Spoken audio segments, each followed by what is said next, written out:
So let's go back to the question with those two definitions now kind of a little clarified. In your opinion, generally, do you feel like generally we find excellence in the church?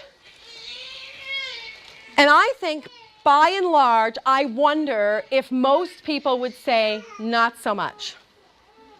Now, some of you would say, oh, no, I have examples of where we have been really excellent, and I think that is true. I do think that's true.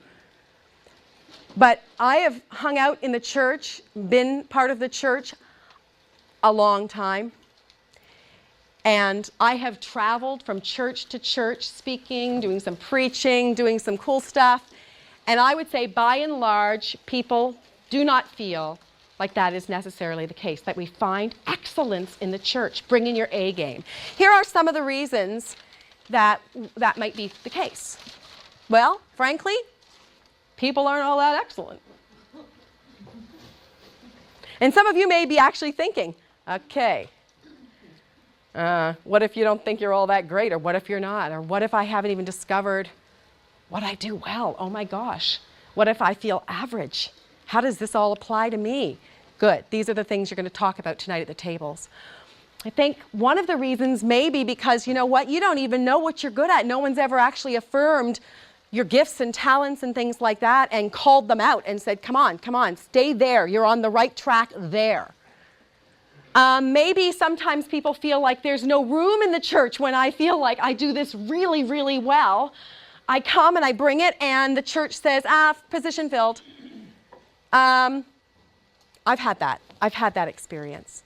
So sometimes there's no room, or they don't know what to do with such a talented person, you know, whatever your gift may be. Sometimes that happens to people, so that you're underutilized. I can think of really great musicians that show up at a church, for example, and they get on a worship team and they really are excellent. And someone says, go ahead and just play a G. And if you're a musician, you know that's dull. You tell me just to play a G, and can I show you what I can do?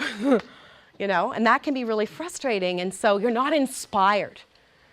And then finally, sometimes then, you know, you just get a little too busy.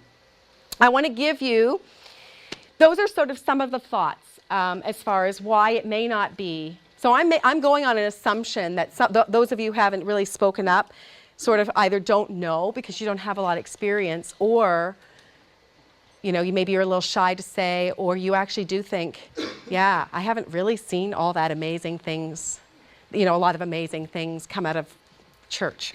So these are maybe some of the reasons.